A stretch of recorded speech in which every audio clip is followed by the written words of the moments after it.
오늘의 10분 말씀.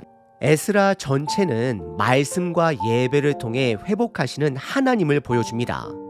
1장에서는 그 회복의 중심이 하나님 자신이며 하나님께서 페르시아 왕 고레스의 마음을 감동시키셔서 그의 입을 통해 하나님의 뜻을 선포하게 하셨습니다. 그리고 그 감동은 고레스만이 아니라 페르시아 땅에 흩어져 있던 유다 백성들에게도 임했습니다. 하나님은 사람의 마음을 감동시키셔서 일하십니다. 그 감동된 자들이 먼 길을 떠나 한 번도 가본 적이 없는 조상들의 땅 예루살렘으로 귀환하게 됩니다. 그리고 오늘 본문인 에스라 2장에서는 그 감동에 응답한 사람들의 명단이 등장합니다. 그들은 단순한 기환자들이 아니라 하나님께 감동되어 믿음으로 순종하며 돌아간 사람들이었습니다. 5, 6개월이 넘는 긴 여정, 낯선 땅을 향한 두려움을 이겨내고 하나님의 뜻에 따라 예배의 자리로 걸어간 사람들이었습니다. 우리도 마찬가지입니다. 우리는 이 땅에 속한 자들처럼 살아가는 것이 아니라 이미 시작된 하나님 나라에 속한 자들로서 아직 완성되지 않은 하나님 나라를 향해 살아가는 예배자들입니다. 오늘 본문 에스라 2장은 단순한 숫자만을 기록하지 않습니다. 성경은 종종 한 사람 한 사람의 이름과 가문을 기록하는데 오늘 본문도 그렇습니다. 하나님은 역사의 큰 그림을 움직이시는 분이지만 동시에 한 사람 한 사람을 기억하시고 부르시는 분 되십니다. 본문에 따르면 이들의 총 인원은 42,360명이 됨을 64절에서 기록합니다. 이 숫자는 느헤미야 7장에서도 반복되며 1차 기환한 자들의 일치를 보여줍니다. 이 명단 안에는 지도자들, 족장들, 제사장들, 레위인들, 성전 봉사자들, 가문을 확인할 수 없는 사람들까지 그리고 심지어 이방인으로 추정되는 자들까지 포함되어 있습니다. 다양한 계층의 사람들이 포함되어 있는 것입니다. 하나님의 나라는 모든 자들에게 열려 있습니다. 하나님은 신분이나 배경, 역할과 상관없이 모두를 예배자로 부르셨습니다. 그리고 이 2장의 명단은 3장으로 이어집니다. 3장에 가면 이들이 마침내 함께 예배를 드리는 장면이 나옵니다.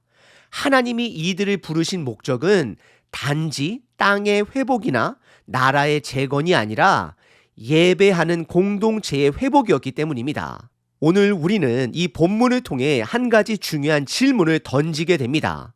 지금 이 시대에도 하나님은 누군가의 마음을 감동시키시고 예배의 자리로 부르고 계십니다. 회복의 자리입니다. 누가복음 10장의 말씀처럼 너희 이름이 하늘에 기록된 것으로 기뻐하라. 빌립보서 4장 말씀처럼 그들의 이름이 생명책에 있느니라. 요한계시록 21장 오직 어린 양의 생명책에 기록된 자들만 그리로 들어가리라. 결국 에스라 2장의 귀환자 명단은 요한계시록의 생명책 명단을 예표합니다. 우리 모두의 이름이 새 하늘의 명단, 곧 생명책에 기록되길 바랍니다. 오늘 본문은 크게 예루살렘으로 귀환한 6그룹의 명단과 그 특징을 따라 함께 살펴보려 합니다. 먼저 첫 번째는 1절과 2절에 나오는 지도자들의 명단입니다. 1절은 이렇게 시작합니다. 옛적에 바벨론 왕 느부갓네살에게 사로잡혀 바벨론으로 갔던 자들의 자손들 중에서 노임을 받고 예루살렘과 유다 도로 들어가 각기 각자의 성읍으로 돌아간 자라고 시작을 합니다. 여기서 우리는 먼저 기환의 주체가 누구인가를 확인하게 됩니다. 단순히 무리가 움직인 것이 아닙니다.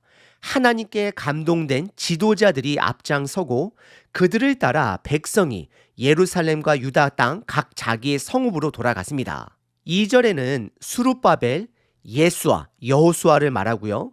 느헤미야, 스라야, 르엘라야 등 여러 명의 이름이 등장하는데 총 11명이 기록되어 있습니다. 여기서 몇 가지 중요한 해석이 필요합니다.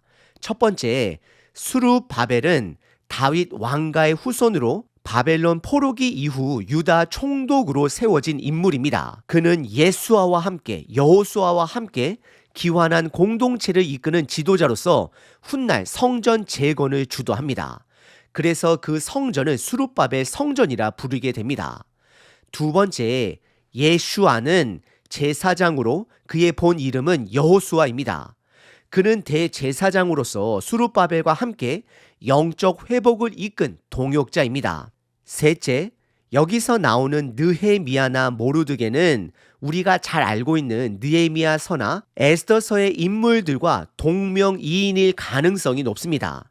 다시 말씀드립니다. 동일한 인물이 아닙니다. 시기적으로 보면 같은 인물로 보기 어렵습니다. 넷째, 앞선장 1장 8절에서 보시면 세스바살이라는 인물이 등장하는데 그는 바사왕 고레스가 성전 기구들을 맡겨보낸 총독입니다. 그러다 보니 세스바살과 수룹바벨을 동일 인물로 보는 견해도 있지만 두 명 모두 총독의 역할을 감당했다라는 점에서 실제 기환 지도자는 1장에서 1명, 세스바살 그리고 2장에서 11명으로 총 12명으로 보는 것이 자연스럽습니다.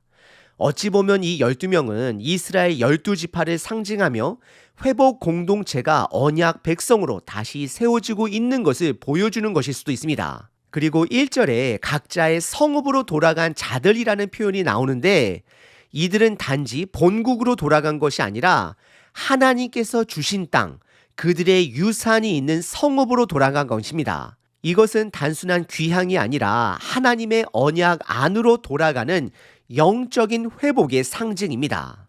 두 번째 그룹은 다양한 족장들과 각 성읍 출신자들입니다. 3절부터 35절까지입니다. 총 33명의 명단이 등장합니다. 이들은 두 유형으로 나눠볼 수 있습니다. 첫 번째는 3절서부터 19절까지 족장별 가문 중심 기환자 명단입니다. 이 부분은 누구누구 자손이라는 형태로 기록되며 혈통과 가문 중심으로 구성된 명단입니다. 예를 들어 3절에는 바로스 자손이 2172명이여 라고 기록되어 있고 이와 같은 형식이 19절까지 이어집니다. 이 명단을 통해 알 수 있는 것은 기환자들이 자신의 가문과 조상을 기억했다라는 사실입니다. 포로 생활이 수십 년 이어졌음에도 불구하고 그들은 여전히 자신이 누구인지 어느 가문에 속해 있는지를 잊지 않았습니다. 이것은 단순한 가족사 이상의 의미를 가집니다. 이스라엘 백성에게 가문은 하나님과의 언약적 정체성과 연결되는 핵심이기 때문입니다.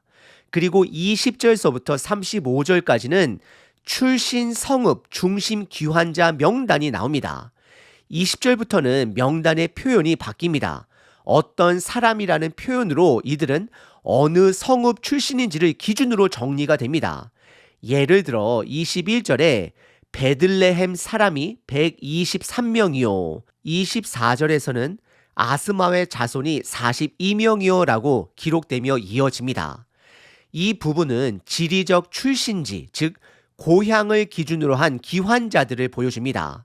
성경은 이들이 어느 성읍 출신인지를 기록하면서 그들이 포로로 끌려가기 전 삶의 터전, 하나님이 허락하신 기업의 땅을 기억하고 되찾으려 했던 것을 보여줍니다. 특히 베들레헴, 아나돗, 기럇 아림과 같은 성읍들은 단순한 땅이 아니라 이스라엘 역사와 신안 정통이 깃든 상징적인 장소들입니다.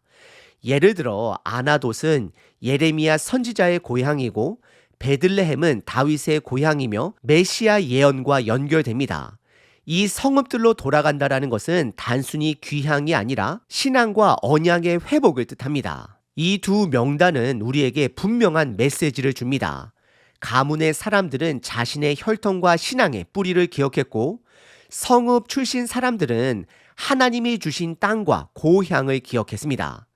그들은 자신이 누구인지 어디에서 왔고 어디로 가야 하는지를 잊지 않았습니다. 정체성을 지킨 사람들, 그들이 바로 예루살렘으로 돌아온 사람들이었습니다. 오늘 우리도 마찬가지입니다. 우리는 이 땅에서 살아가지만 단순히 세상의 시민권만 가진 존재가 아닙니다. 하나님 나라에 속한 백성 그리고 예배자로 부르심을 받은 존재입니다. 세 번째 그룹은 제사장들과 레위인들입니다. 36절부터 42절까지입니다. 예루살렘 성전에서 섬기는 사람들, 즉 영적 리더들이 소개되고 있는 것입니다. 먼저 36절서부터 39절까지는 제사장들 총 4계열 4,289명이 소개됩니다. 제사장 명단은 총 4계열로 구성되어 있으며 각각은 다음과 같습니다. 36절에 여다야 자손, 37절에 임멜 자손, 38절에 바스올 자손, 39절에 하림 자손입니다. 이 4계열의 제사장 수를 모두 합하면 4,289명입니다. 64절에 보시면 전체 기환자 수 42,360명과 비교해 보면 약 10% 정도가 제사장이었다는 사실을 알 수 있습니다. 역대상에 보면 포로기 전 제사장 계열은 총 24개입니다. 그중 4계열이 6분의 1이 복귀한 것입니다. 그래도 전체 기환 인원에 비하면 비교적 많은 수의 제사장들이 자신들의 정체성을 기억하고 돌아온 것입니다. 이는 하나님께서 회복의 공동체 중심에 예배를 두고 계시며 그 예배를 감당할 제사장들을 먼저 세우고 계시다라는 것을 보여줍니다. 즉 하나님께서 단지 성전 건물을 다시 짓는 것이 아니라 그 안에서 하나님께 나아갈 예배 공동체 곧 제사장 공동체를 회복하는 것이 회복 사역의 핵심임을 강조하는 대목입니다. 40절부터는 레위인들이 소개됩니다. 레위인들은 총 341명입니다. 레위인들은 제사장 직분은 아니지만 성전에서 실질적으로 섬김을 맡은 자들입니다. 어찌 보면 제사장들보다 더 많은 숫자가 필요합니다. 세부 구성은 다음과 같습니다. 40절에 일반 레위인 호다위야 곧 여호수아와 감미엘 자손 74명, 그리고 노래하는 레위인들 아삽의 자손 128명, 그리고 문지기를 담당하는 레위인 살룸, 아델, 달몬 등 6가문 139명입니다. 이들을 모두 합치면 총 341명입니다. 전체 기환수 42,360명 중에서도 1%에도 미치지 못하는 아주 적은 숫자입니다. 레위인 숫자가 적은 이유는 무엇인가요? 이 극단적으로 적은 숫자는 단순한 우연이 아닙니다. 레위인들은 포로기 이전부터 영적으로 무너진 상태였고 특히 북이스라엘 멸망 후 레위 지파는 제 역할을 다하지 못하고 주변으로 밀려났습니다. 또한 바벨론 포로 생활 동안 레위인들의 역할은 성전이 없는 상황에서 거의 사라졌기 때문에 신앙적 정체성과 사명을 잃어버렸던 이들이 많았던 것입니다. 심지어 에스라 8장에서는 에스라가 2차 기환을 준비할 때에도 레위인이 단 한 사람도 따라오지 않자 별도로 사람을 보내어 간청하여 데려오는 장면이 등장합니다. 그만큼 레위인들은 복귀에 소극적이었고 사명 회복이 필요했던 그룹이었습니다. 이 사실은 오늘날 우리에게도 매우 중요한 메시지를 줍니다. 예배의 중심에 있어야 할 자들이 오히려 사명을 잊은 채 머뭇거리는 모습입니다. 하지만 그 속에서도 하나님은 소수의 레위인을 통해 예배를 다시 세워가고 계심을 보여줍니다. 이 시대의 레위인은 저와 여러분들입니다. 증인입니다. 제자입니다. 예배자가 되는 것입니다. 네 번째 그룹은 니드님 사람들과 솔로몬의 신하 자손들입니다. 즉 성전에서 어려운 부분들을 노동들을 맡았던 이방계 출신으로 여겨지는 그룹입니다. 43절부터 58절이며 총 392명이 기록되어 있습니다. 느디님 사람들은 레위인을 돕기 위해 성전에서 실무적인 일을 감당한 사람들로서 나무를 패거나 물을 기르는 어려운 일들을 한 자들입니다. 이 느디님이라는 문자의 뜻은 바쳐진 자들 또는 주어진 자들이라는 뜻입니다. 하지만 그 기원에 대해서는 성경에 명확히 기록된 바가 없습니다. 다만 많은 역사학자들과 목사님들과 주석가들은 몇 가지 가능한 배경을 추정합니다. 여호수아 9장에 등장하는 기브온 사람들이 기원일 수 있다라는 견해가 있습니다. 그들은 이스라엘에 항복하며 속임수로 생명을 보존한 후 성전에 물 깃기와 나무 패는 일을 맡았던 자들입니다. 이 사건을 기원으로 삼아 포로기 이후에도 성전 봉사 계층으로 조직된 자들이 느디님 사람이라는 해석이 있습니다. 또 다른 학자들은 포로기 중이나 이후에 이방 출신 종들을 레위인을 보조하기 위해 조직한 제도적 계층으로 보기도 합니다. 이들은 이스라엘 혈통은 아니었지만 하나님께 바쳐진 자들로서 예배를 섬기는 역할을 감당했습니다. 어떤 기원이든 분명한 사실은 이들은 이방적인 배경을 가졌고 사회적으로 낮은 위치에 있었지만 하나님의 성전을 위해 봉사하는 일에 부름을 받았다라는 점입니다. 그리고 55절서부터 58절까지는 솔로몬의 신하 자손들의 명단이 등장합니다. 이들은 이름에서부터 다릅니다. 야알라, 다르곤, 깃델, 스바디, 핫딜, 보겔렛 하스바임, 아미 등 외국식 이름이 포함되어 있는 것을 볼 수 있습니다. 이것은 이들이 본래 이방 출신의 종들이었음을 나타내는 정황적 증거입니다. 솔로몬의 신하들이라는 표현은 솔로몬 시대에 이방 민족들을 노역시키고 성전 및 왕궁 건설에 사용했던 그들의 후손일 가능성이 크다라는 해석이 지배적입니다. 그들은 자발적인 헌신자들이라기보다는 역사적으로 종의 신분을 가졌던 자들입니다. 그럼에도 불구하고 이 명단에 포함되어 있다는 것은 매우 놀라운 일입니다. 이방 출신, 낮은 신분, 종의 역사에도 불구하고 하나님은 그들을 예배 공동체의 일부로 받아들이셨다라는 뜻이 되기 때문입니다. 이들이 감당했던 일이 비록 성전 문직이나 물 깃는 일이라 할지라도 그 봉사는 하나님 나라 안에서 결코 작지 않습니다. 다섯 번째 그룹은 계보를 증명하지 못한 자들의 명단입니다. 59절부터 63절까지입니다. 돌아왔지만 확실한 출신을 증명할 수 없었던 사람들입니다.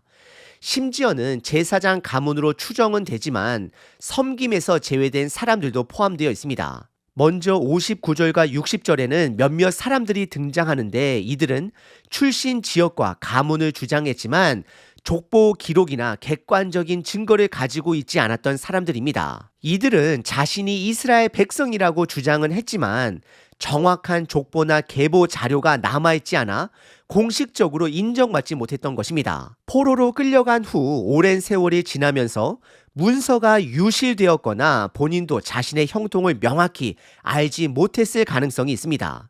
특히 포로지 바벨론은 이스라엘 족보 문화와 달리 혈통을 정확히 관리하는 체계가 약했기 때문에 몇 세대만 지나도 그 계보가 흐려지는 경우가 다반사였습니다. 그럼에도 불구하고 이들은 예루살렘으로 돌아왔습니다. 명확한 신분이나 자격을 증명하지는 못했지만 하나님의 부르심에 응답해 회복 공동체에 합류하기로 원했던 것입니다. 그 의지가 본문에 고스란히 드러납니다. 61절부터는 더 중요한 내용이 등장합니다.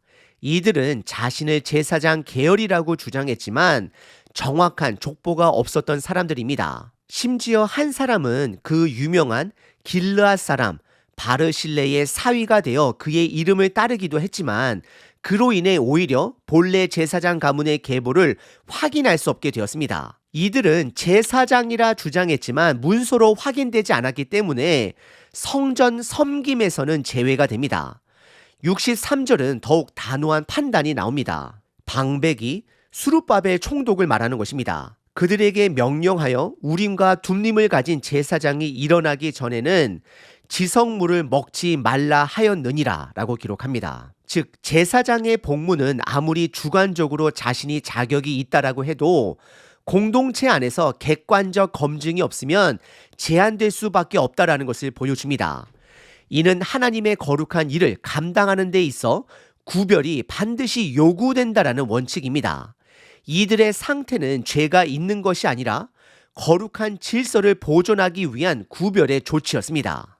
이 그룹은 어찌 보면 오늘날 우리와 가장 가까운 모습일 수 있습니다. 때론 우리는 자격이 없는 것 같고 무언가를 증명할 수 없는 상태에서 하나님 앞에서 섬기고 서는 느낌을 받을 때가 너무나도 많습니다. 그러나 이 본문이 주는 위로는 이것입니다. 그럼에도 불구하고 이들은 돌아왔습니다.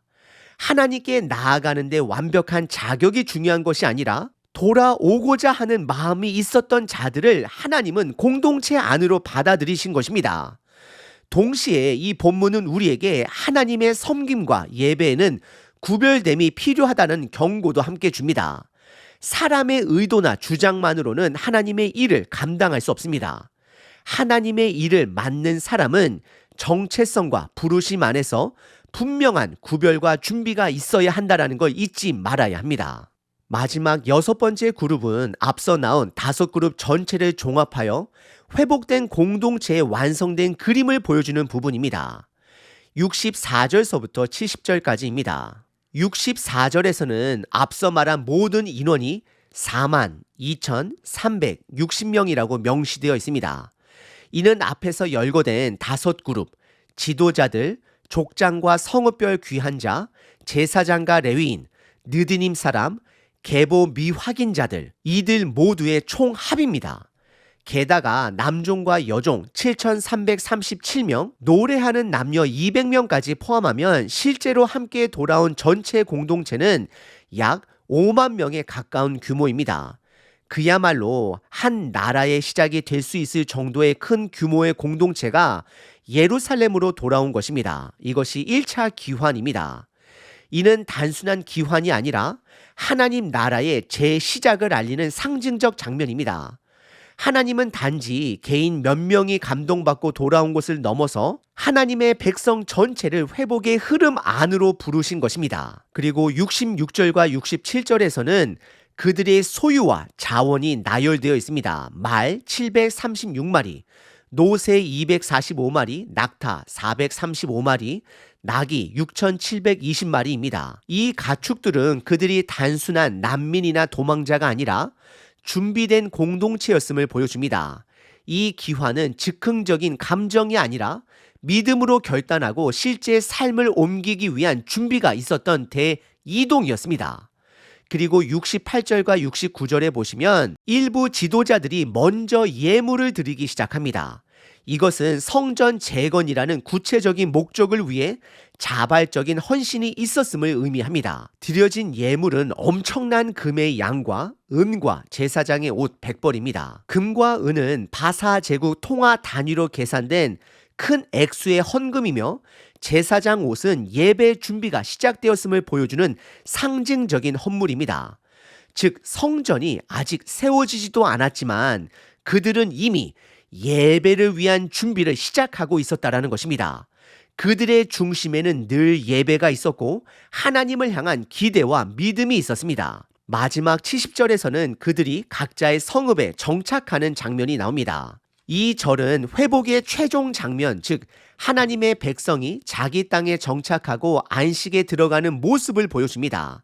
에스라 2장은 단순한 인원 명단이 아닙니다. 그 안에는 하나님께 감동된 자들의 이름, 혈통, 가문, 성읍, 섬김의 자리, 그리고 헌신의 흔적이 고스란히 기록되어 있습니다. 다시 말해 하나님이 회복의 역사를 어떻게 누구를 통해 이루어 가시는지를 보여주는 살아있는 증언입니다.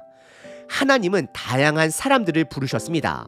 지도자들, 제사장들, 레위인들처럼 중심 역할을 감당한 사람들만이 아니라 무명의 니드님 사람들, 계보조차 증명하지 못하는 자들까지 누구도 빠짐없이 하나님의 회복 역사 안에 포함되어 있습니다. 이것은 오늘날 우리에게도 똑같이 적용됩니다.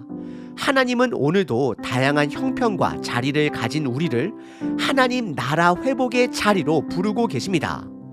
하나님은 사람의 신분이 아니라 정체성과 헌신을 보십니다. 신분이 낮아도 예배를 위해 헌신했다면 귀하게 쓰셨고 반대로 출신이 좋아도 정체성이 모호하면 제사장의 직분조차 허락하지 않으셨습니다. 이방 배경의 느디님 사람들조차도 하나님의 집을 섬기는 데 쓰임 받았고 족보를 잃어버린 사람들도 돌아오는 길을 선택했습니다. 하나님은 우리의 자격보다 마음의 방향과 정체성을 보시는 분 되십니다. 하나님은 회복의 중심에 예배를 두십니다.